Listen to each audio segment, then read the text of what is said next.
I'm Katia, an independent director and a member of ILA board. So today I'm joined by Marc Jacobs, who will be discussing organizational culture strategy from a board perspective.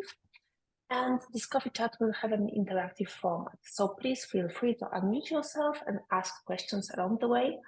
Alternatively, you can write something in the chat box.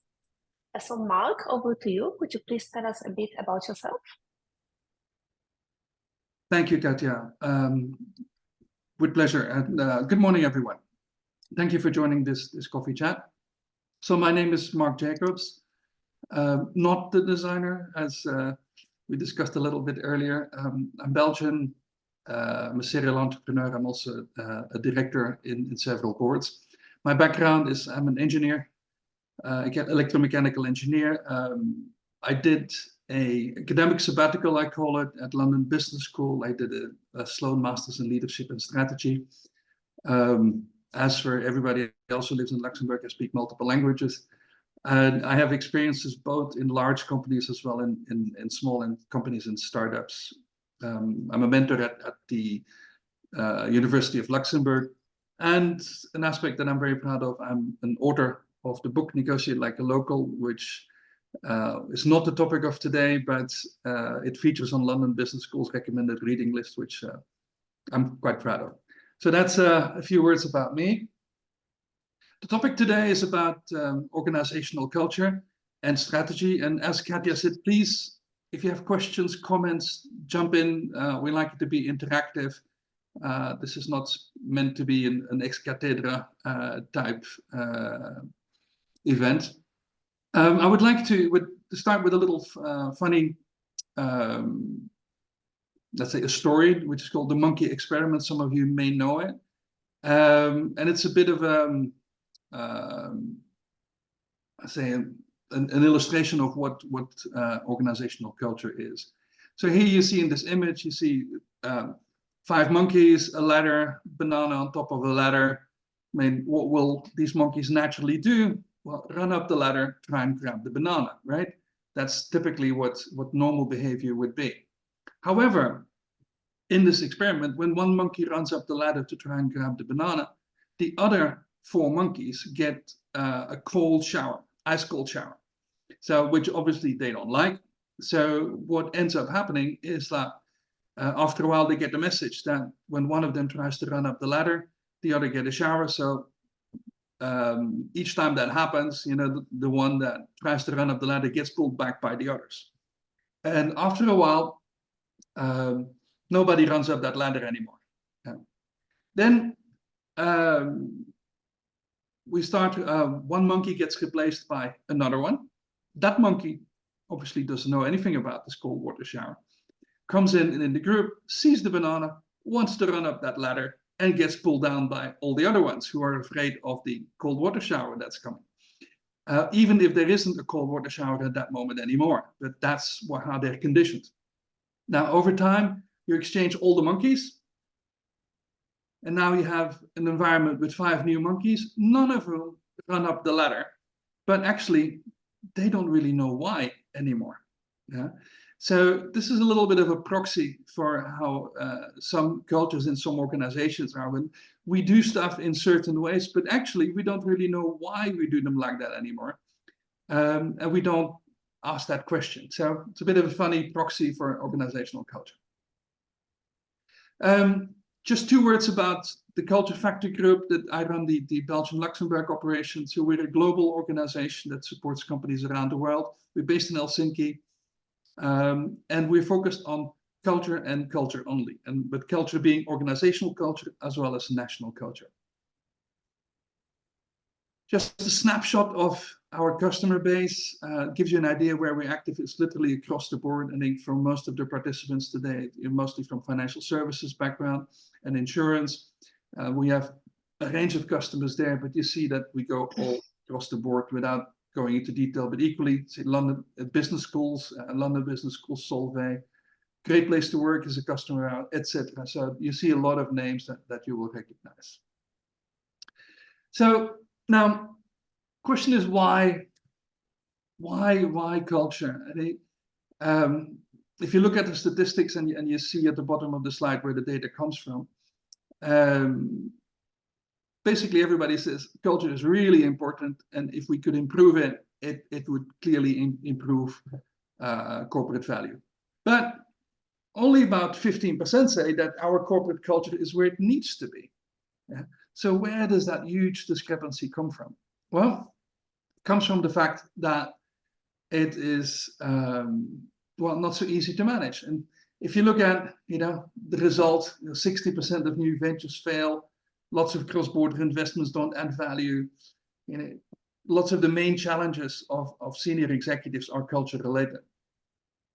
And I'm sure you all know this statement from Peter Drucker, that culture eats strategy for breakfast. It's a given, we all know it. But well, the reason why is, if you look at corporate performance on a whole, it's a combination of the strategy and the culture of the organization. It's the combination of those that really creates the performance. And it's not a coincidence that we put strategy on the front wheel, because that's the direction of driving, that's where we're going. And culture is, we've written on the back wheel of the motorbike, because that's the engine.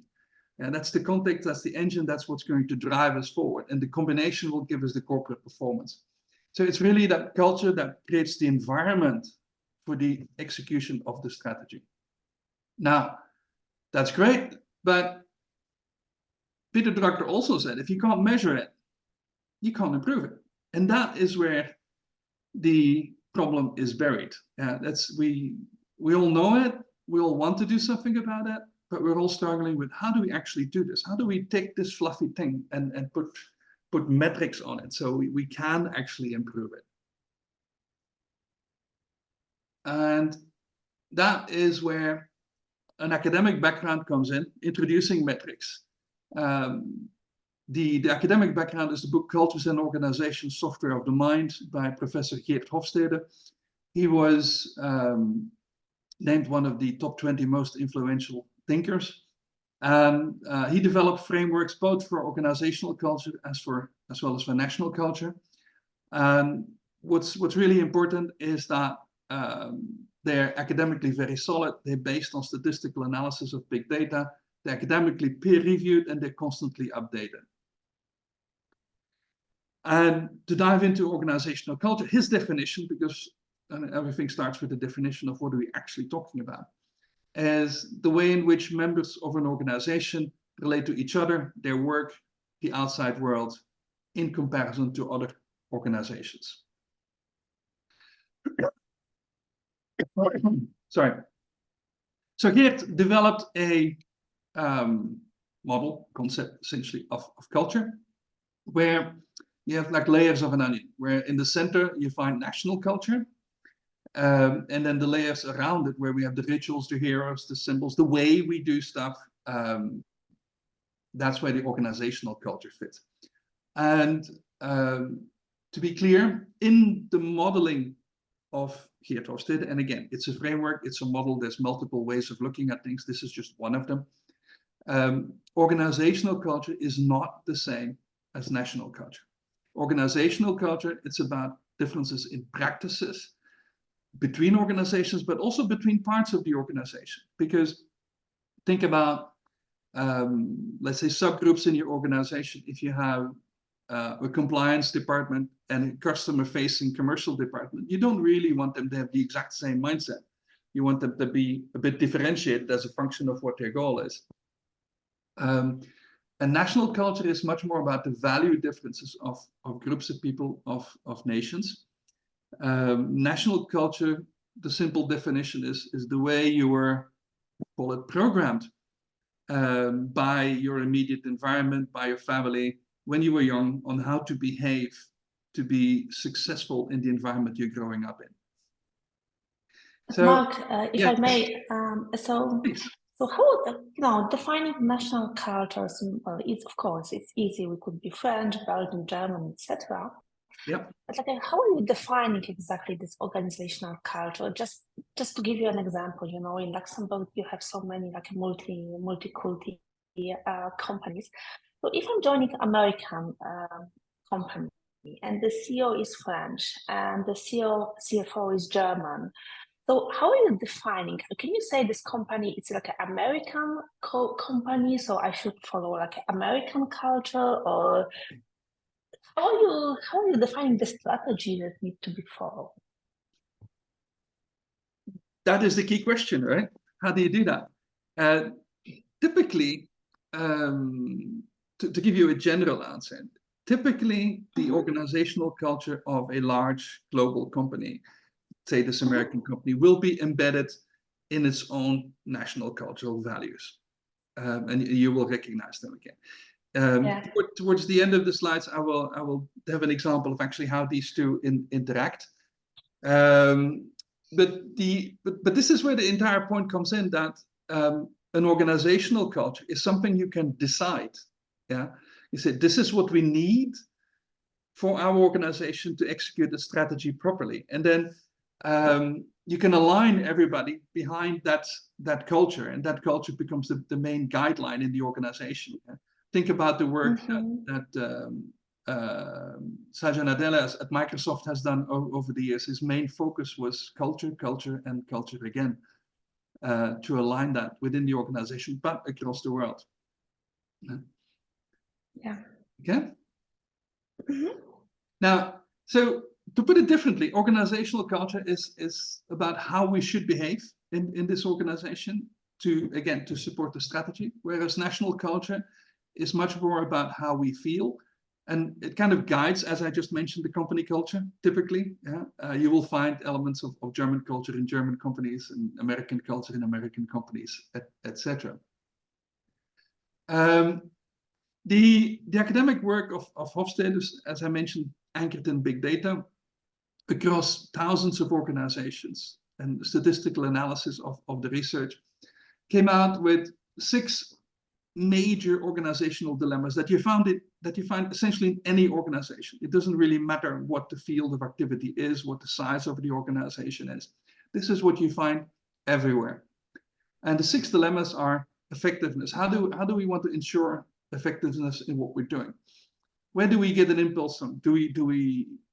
Are we very customer oriented, or do we know where we want to go with our organization? How do we ensure coordination? How do we ensure that we have a coherent, nicely glued together organization?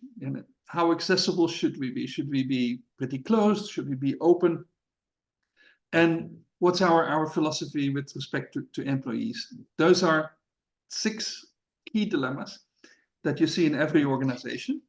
Yes, Katia? And who, from your experience, is managing those dilemmas? Is it up to the board, or rather executives, or are you working with different teams? How are you approaching those issues? It's the job of the board to basically set where this should be. Where do we need to be? How open do we want to be? Yeah, or how open should we be? How employee oriented do we want to be, or do we need to be?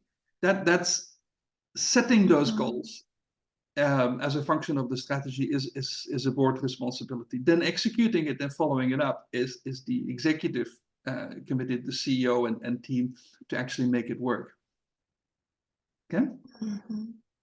Now, I want to basically take a very simple proxy of the concept of dimensions that I'm going to talk about in a minute. Most of you will be familiar with the RGB color system on your computer. So you can define any color with 3 numbers. Yeah? In this case, this specific color is defined by 39 on the red scale, 136 on the green scale, and 41 on the blue scale. So you can say that these are 3 dimensions of color with a scale from 0 to 255 that together define a color. The work that Hofstede did is very similar to this. And actually, he defined 6 dimensions of culture, which each a scale of 0 to 100. And it's the combination of the position on these 6 scales that really gives you a deep insight into an organizational culture. So here you find the 6 dilemmas again. So effectiveness, means versus goal-oriented, very simply put, is a good associate somebody who follows the rules, regardless of the outcome. So if she or he followed the rules properly, then the job was well done. On the opposite side, and I'm deliberately being a bit black and white, a good associate is somebody who gets the job done, yeah, despite the rules if need be. And neither of them is right or wrong. It just depends on the context. If I'm running the operations of a nuclear power plant, I'd rather have people follow the rules. If I'm a young startup, I'd rather have people be very goal-oriented, despite rules that there may be. Number 2 is customer orientation. Do we get our impulse from our customer? Do we actually, let's say, we go out and listen to our customers, what their needs are, and then we build our business around the needs of those customers, and we get that information from them? Or do we know what we want to do with our business, and we have an internal impulse? An extreme example is Apple in the early days, with Steve Jobs. Steve Jobs did not go out in the market and ask customers what they wanted. Yeah, he knew where he wanted to go with the company. So that was an internal drive versus an external drive. D3 is control, very easygoing versus a very tight work control. Again, neither is right or wrong. It just depends on the business, your strategy, the context. D4, local versus professional, means on the local side, do people identify with their local boss, little groups, silos in the organization, or do people identify with the organization at large and have a more professional attitude? Open versus closed systems is also a matter of information availability and a matter of when new people come in the organization, are they easily accepted, yes or no? Those types of aspects. And then management philosophy is, do we care about the output of our associates only, or are we as an organization also co-responsible for their well-being? So those are the 6 dimensions with each a scale from 0 to 100. And then based on that, there's a whole process. Because what's really important here is to know where you are. What culture do you actually have? So where are we today on these 6 dimensions, and put a number on it and measure that. How do you actually measure something which is so intangible as culture? It's hard for me to imagine, how, how you have is it measured from 1 to 6, or, you have, I suppose, different indicators or tools? Yes, so the 6 dimensions I just mentioned are the indicators. They are the metrics, essentially. Yeah? So there's the 6 metrics from 0 to 100. And the way we measure it, it's a questionnaire online that's fully digital, where it's about 45 questions that, based on the answers of those questions, actually you get transformed into a number on those scales.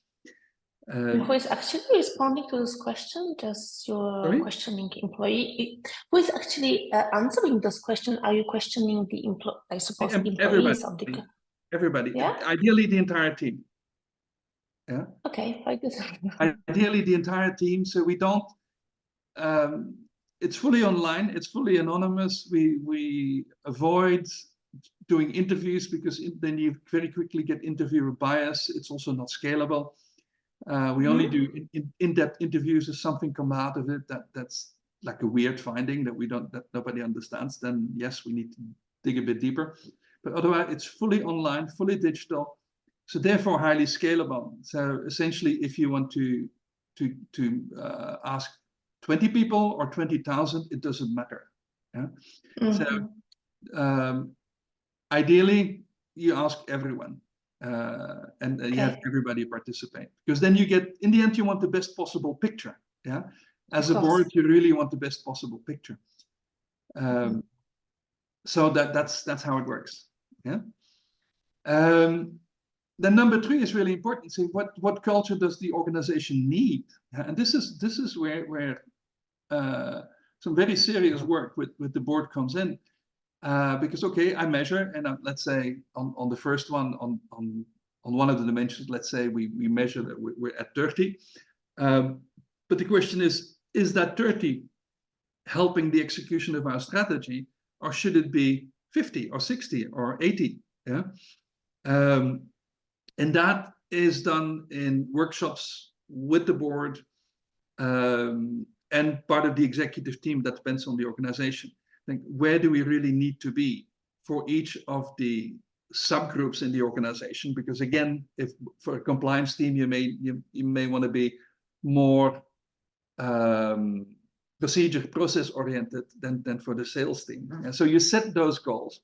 The interesting bit is in those workshops, almost all the time, what comes up is that where people think they're aligned based on values and mission statements, and then when they actually have to put a number on it, you find that there are big discrepancies in how people view it. And then I call that the first moment of truth, when the people around the table start looking at each other in the eye, like, what? Why should it be this? Why should it be that? And then you realize that they're actually not as aligned as they themselves thought they were.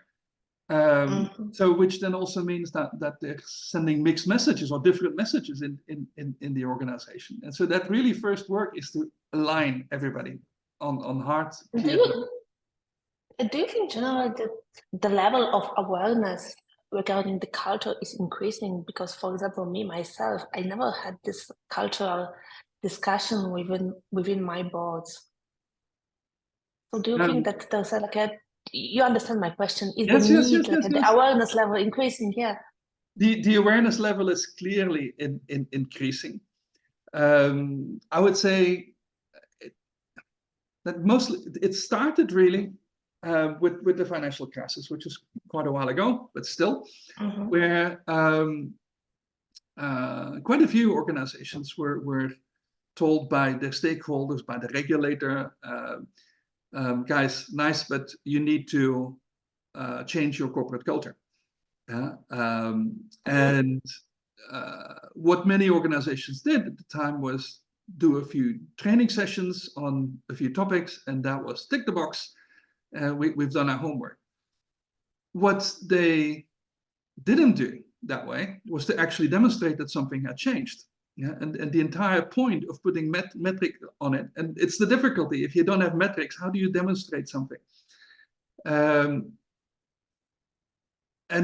over time, in the last, let's say, 15 years, 20 years, that awareness has grown a lot. And if you look at, I'm just looking at, I just mentioned Microsoft, that had a major cultural transformation that really drove their business forward very strongly. If you look at what was actually in The Economist today, there was again an article about Boeing and the issues that they have, which are anchored in a dysfunctional culture, which started with the acquisition of the merger with McDonnell Douglas. And almost every article you read it's about culture, and culture again. So, and it's more and more important. Okay. So once you've defined what culture you need, and obviously that goes via as a workshop session, because what does it mean? You need to understand, what does it mean when I'm at 20, 50, 70, etc. And that's where we come in as facilitators. Now I've got an actual, I have where I want to be in order to support the strategy. And then the question is, how do you change that gap? Yeah, because that's the entire point. How do I change that gap? So you can see the whole process, and in a way, it is it's like managing a balance sheet. Yeah, I mean, I have today, I know I want to strengthen my balance sheet, I want to reduce my liabilities, I want to increase my capital ratio, whatever it is, the goals that you set in managing a balance sheet, it's actually conceptually pretty similar. Yeah, right, this is where I am today, this is where I need to be, and this is the action plan that I put in place.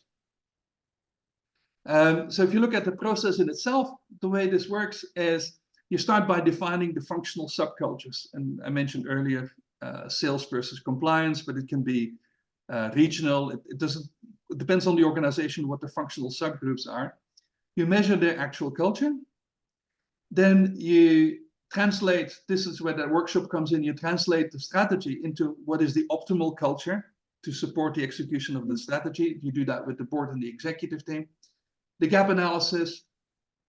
And then once you have the gap analysis, you're not going to change everything. You decide on what's important for you, and you're going to pick 2, 3 maybe main topics to work on, and not everything all at once.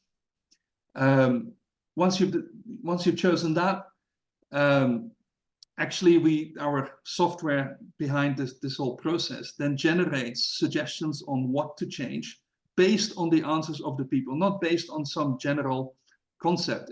Everything's based on the actual input from the participants. As an example, as when we run the scan, we don't only measure the actual culture, but we also measure what would the people like as the culture. So not just is, but also what would you like. Why is that important? Let's say you measure an actual at 40, the board says it needs to be 20, but the people want it to be 60. Well, good luck. Yeah, if you want to change something against where the organization would like things to go, you may have to ask yourself the question: does this make sense? Is this even achievable? Should we maybe tune the strategy a bit, or not? There's no right or wrong. It's a decision. But what is very clear is that, let's say we're at 40. You want to be board says we want to be at 55.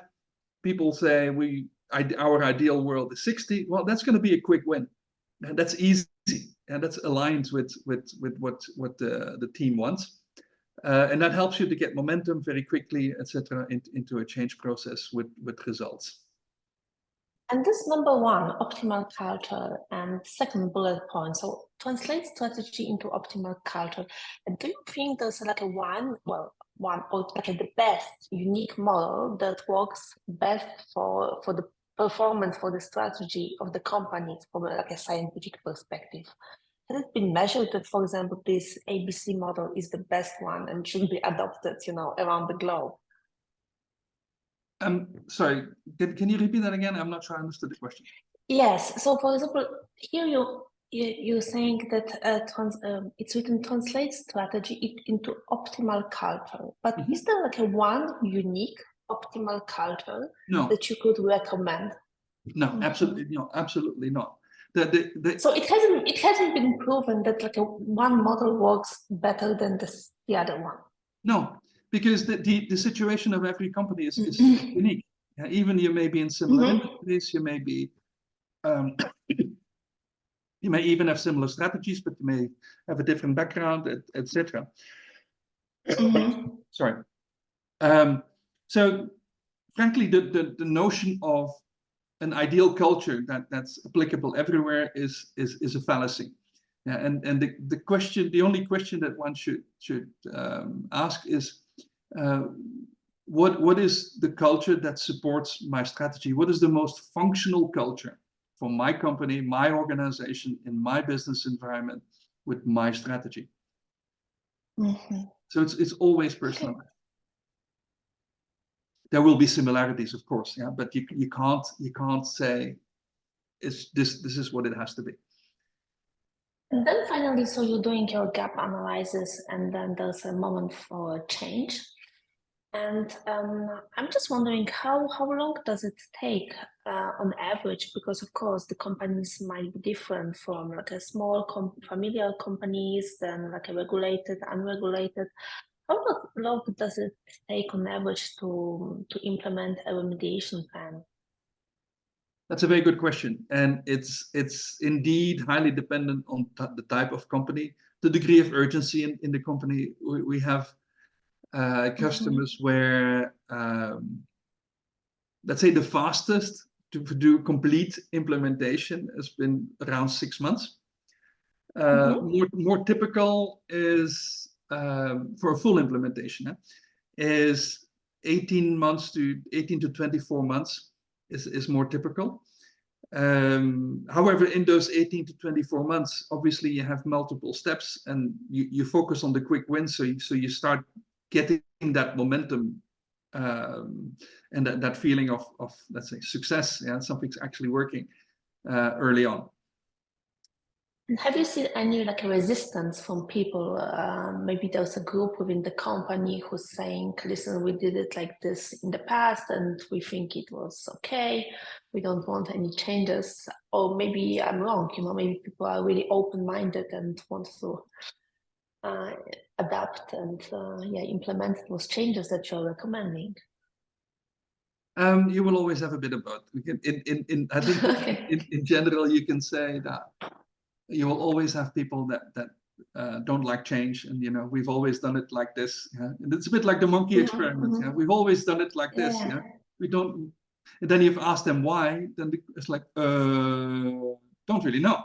Yeah, and if the change is dramatic, it is very important that the entire management team walks the talk. Yeah, because if you don't, it comes from the top. If the top doesn't drive it, if the top doesn't walk the talk, then you have no chance. Let's be quite blunt about it. And if you have people in the top team that are not aligned, you may have to ask yourself hard questions.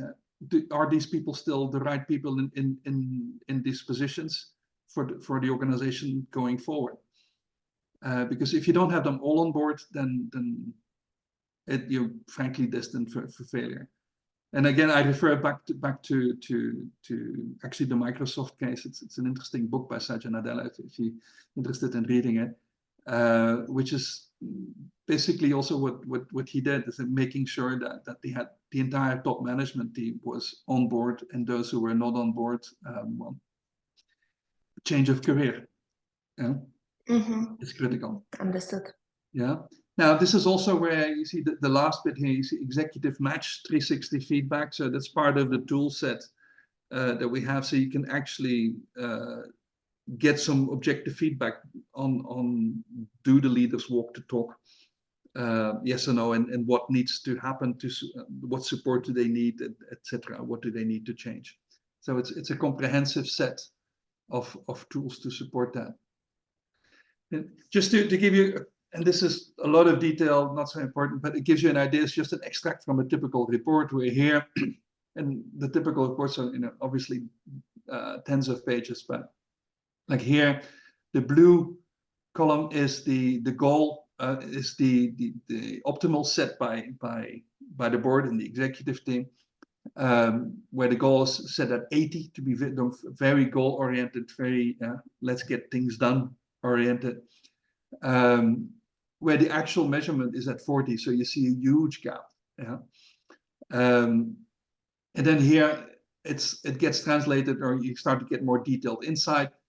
Here's where, in the different way of representing it, this is where we are, the actual at 40, the target at 80, and then from there you move into a whole lot of detail on what to change, both on a process level, on a level of reward systems, on a level of symbols, etc., etc. So that I don't have a page on that, but if anybody's interested, I'm very happy to kind of send like a complete demo report so you can kind of have an idea. But it goes from big picture, very much step by step, to what do I do actually on the floor in the organization.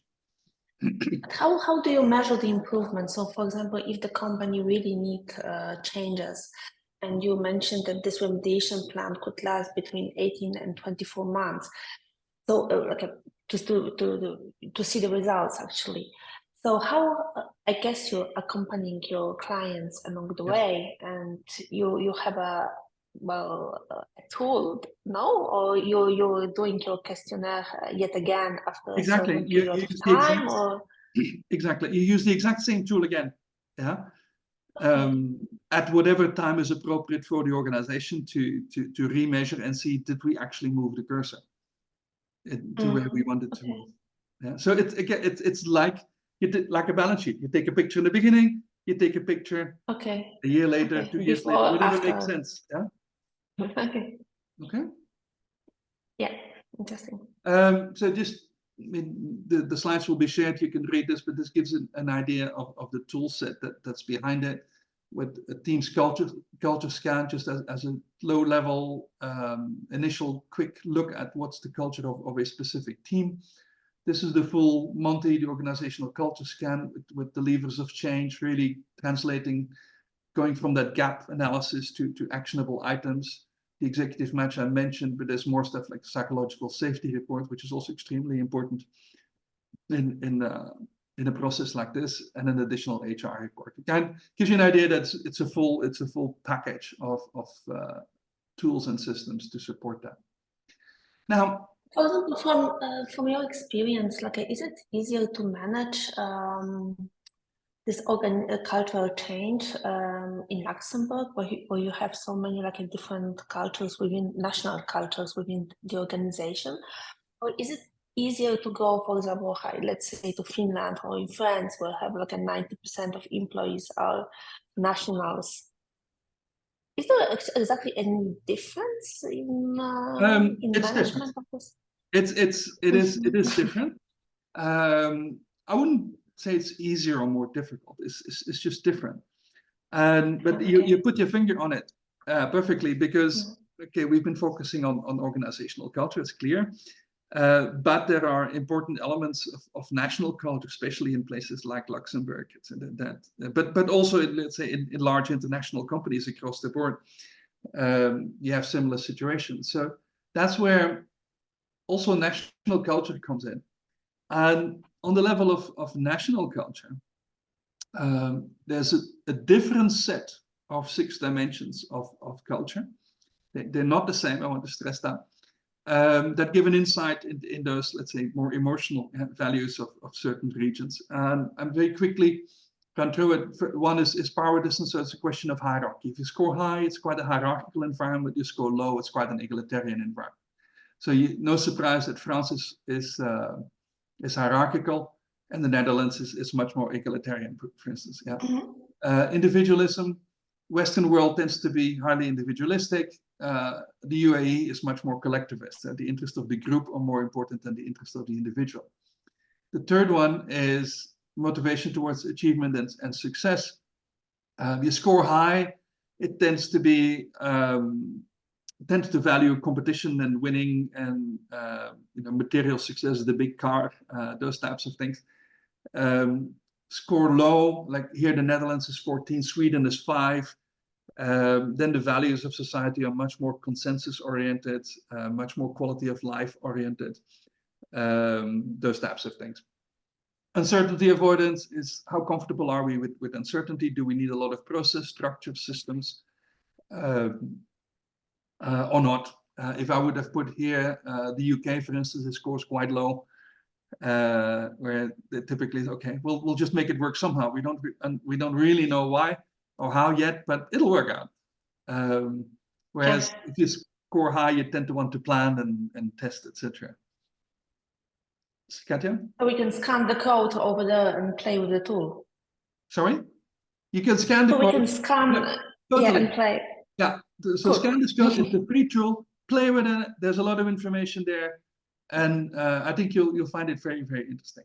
Okay, so now the key question is, because both obviously, and I come back to one of your first questions, Katia, is okay, I'm an American company, yeah, and how does that translate, etc. You will find, for instance, here on this one, the US scores rather high. Yeah, so it's a country that's focused on competition and winning, much more than on sympathy for the weakest and quality of life and consensus. Yeah, and you will find that back in mindsets of American-based organizations. I actually have an example in the next slide. I just here want to quickly say the country comparison tool, that was the QR code that you had. You can access it for free, play with it. There's a culture compass, which, especially for people in Luxembourg, I would say, is, I can talk for myself. I don't identify anymore in my cultural profile with my passport. And I think that goes for many of us.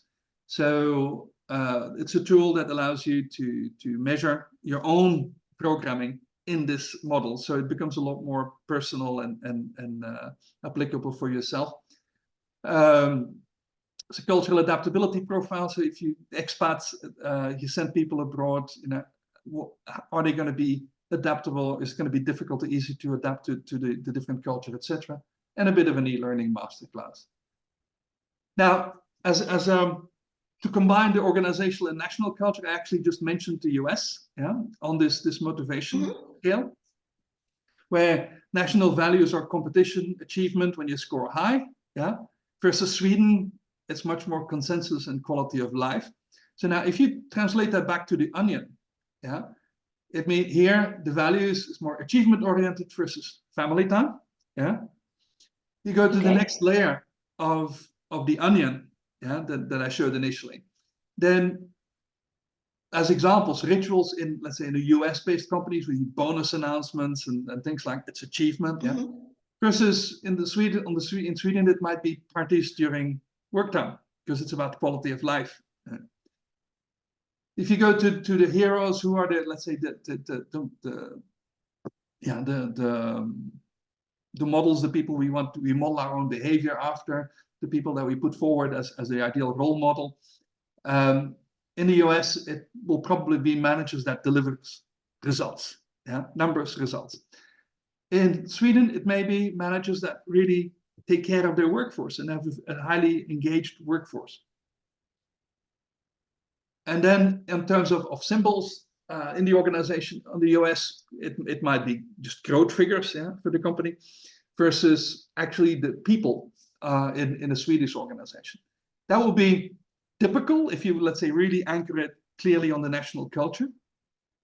However, as an organization, you can easily choose, and this is again where it's about choice. What do I need for my strategy? What do I need for my organization? You can choose whichever one of the symbols or rituals that you adopt for your organization as a function of where you are, what's your strategy, what's your market position, etc. It doesn't have to be 100% aligned, or it doesn't have to be aligned at all with the, let's say, the home nationality of the company. Yeah? In the end, it needs to be functional for your strategy. That's how these two, just as a very brief example, how they interact and how you can leverage both. Now, building on that, Katia, on one of your earlier questions, is it more difficult or less difficult, yeah, in a diverse country? I think in a highly diverse country, what you do need to take into account is that the way you motivate people, yeah, is actually anchored in, or the best way to motivate people is linked to their national culture on a whole. Yeah. Let's say again, if I take the example here of Sweden versus the US, you know, the employee of the month type thing is a very US type reward. Yeah. In Sweden, that would put people off big time. If you put employee of the month, that will demotivate people. So these are things you need to be aware of when you implement your processes, your rituals, etc. They are not valid across the world, and they're not valid. They don't work the same for everyone. And having that degree of awareness and insight is very important once you start implementing, and that you're sensitive to the different national cultures. That said, last slide. An organizational culture will override national culture, okay? But only if it's strong. Yeah? If you have a weak organizational culture, you probably have a mess on your hands.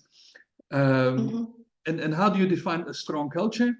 And there's two metrics on that. One is how big is the gap, or how well aligned is the actual culture with actually the culture that the organization desires. Because if that's pretty close, then it'll be lived, it'll be easy, it'll be supported. The second one is if you have a large organization with multiple subcultures, subgroups, be it geographic, be it functional, whatever. It's the overlap in how people define their culture. If there's a lot of communality, then you have a very strong culture. If there's little or no communality between those subcultures, then you have a very weak culture. So you actually do have metrics that comes out of the reports. You can see it and manage it. But for an organization, this is really the important thing. You need to have a clear, strong culture, and then that will override the national culture and will be the main guiding, the northern light, let's say. Okay, clearly you have a lot of experience and knowledge when it comes to a little bit. Those organizational cultures, and it seems to be super interesting. And I was wondering, given your extensive experience, can you possibly share a case study or example where misalignment between culture and strategy led to significant challenges, and how was it addressed? I'll take a very public, well-known one, is General Electric. Was a very successful company under Jack Welch. And Jack Welch's main driver was efficiency, performance and efficiency of the organization. Then Jeff Immelt, the successor, came on board, and he changed the strategy of the organization towards becoming a much more innovative company, much more innovation driven, which actually didn't work out at all. And GE went down the drain quite quickly from its very high peak under Jack Welch. So in the meantime, the solution put in place, because GE is doing a lot better again now, was to actually separate the company into functional units, where for some of the units, the call it the Jack Welch approach of efficiency and focus on that is the correct strategy for that aspect of the business, where other business units, the more medical side of the business, innovation is the right driver for the business. So in that case, it's actually clearly looking at the business and where does it make sense to have the same strategy, the same approach for each of the business units or not. And this is one case. I'm be interested to see. I wish the next CEO of Boeing a lot of luck, because she or he will have a major job on the table in redressing that culture of the organization. Okay, thank you, Marc. And so then I would like to check if there are any questions from participants. If yes, please unmute yourself, and you can write something in the chat. Or if there are any comments, that are also welcomed. I see we have something in the chat. So, okay. Well, let's take the first one. So, Severin, I think it's important the company has a strong culture and values and communicates a lot from top to bottom to all employees for everyone to carry these values and embedded the culture, but such culture and values also need to be communicated to the different boards of directors, especially to the non-executive directors. We had some comments from our non-executive directors where they were saying that they would like to get more information about the culture, the values, and the strategy. Thank you for this. And then Stefano, do you also implement follow-up metrics to ensure not only that the change required happens, but also that the changes is eventually beneficial to the company performance? Should the corporate culture do set by shareholders as well? Sorry, what was the last question? The last sentence? Should the corporate culture do set I think there's a typo, be set by shareholders, be set, I suppose, by shareholders as well? Mm-hmm. Well, two answers to that question. The follow-up metrics are on the one hand is you measure whether you actually move the culture. I think we talked about that. Yeah, you measure it again. You take another snapshot. But the ultimate goal of having that culture is to be able to execute the strategy, to be able to support the success of the company. So then you you will have metrics on execution of the strategy anyway. Yeah? So those will be your metrics. If you achieve them, yeah, or even surpass them, then that will be your important metric. Because in the end, that's the point of everything. It's am I being successful? Am I executing my strategy correctly? Secondly, should it be set by the shareholders as well? That's a hard one. I think I say if it's a relatively small organization with hands-on shareholders, maybe family, etc., I would say yes. If it's a very large organization, maybe a bit less. If it's, let's say, stock market, it's on the stock market. I wonder how you would actually do it then, practically, having the shareholders involved in the culture. I think that's exactly the role of the board. Yeah? They represent that. It's up to the board to represent the shareholders and make sure that the appropriate culture is defined, the process is set in motion to make sure it's there and executed. Very well. Additional question from Emmanuel. How do you measure the consistency impact of the cultural changes and the impact with the users, consumers, partners? Could you say that again, please, Katia? Yeah. How do you measure the consistency impact of the cultural changes and the impact with the users, consumers, partners? By measuring regularly. So you keep following up. It's like a balance sheet. You measure, you take the picture again and again and again. Now, and usually, in what time intervals do you measure the changes? Typically, a year and a half. If the implementation is quicker, then, as I mentioned, we've had cases where it was 6 months. Then you measure after 6 months. It's company specific. But I think one important question that we didn't touch on is how do you ensure that whatever you do stays alive and it gets integrated into the DNA of the organization? Because quite often, let's say you come in with external people and that's nice and they're all specialists, and then they go home or they follow up from a distance and everything waters down and disappears.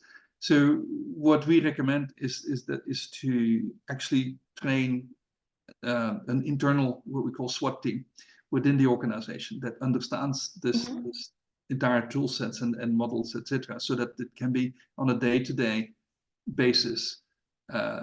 People inside the organization make sure that things stay aligned, stay managed, stay properly organized. Yeah. Let's take one more question from Erica. You already shared one case study, but she's asking, would you have some case studies which you can share? 1 second, of types of cultures existing in a few organizations you have been working with, of the kind of goals to be achieved with your metrics, a kind of gap analysis, and what was finally achieved with the steps achieved over the 18-24 months period you mentioned? Yes, we do have a number of case studies that we can share on that. Another one, an important one is one in Dubai. It's Noorbank, which is actually, that's a public one that's also on our website, and I'm happy to share the link. But Erica, drop me an email, and then I'll follow up with you directly. Okay. Thank you. And then a question from Andrea: is the measuring driven by questionnaires? Can we have some examples? The measurement is driven by questionnaires. I can share some of the typical questions. Drop me an email. I don't have it immediately at hand here, but I'm happy to share them. So you can have an idea of how it works. That's fine. Drop me an email. Very good. And also a question, we have still 4 minutes to go. How should organization integrate independent directors into the culture to ensure a clear understanding of goals and maintain consistency? That's a good question. It links a bit back to the previous one or the first comment, where it's not that easy, for an independent director to be really into the nitty-gritty of the organization and the strategy and then understand what the culture needs to be. But for me, the independent directors also need to be integrated into the setting of the optimal culture in those workshops, because it's your role to give an external advice and external perspective on this organization. Exactly. Yeah, so you need to be independent directors need to be integrated into that step of the process. Mm-hmm. Yeah, maybe that could bring like a fresh perspective from the outside, different ideas. It's always refreshing and valuable. Exactly. Yeah. Okay, Marc, thank you very much. I really enjoyed this discussion. I will probably order your book from Amazon. It's something that I would like to, dig deeper into this subject. So thank you again for your time, and we wish you a nice day, a nice weekend ahead.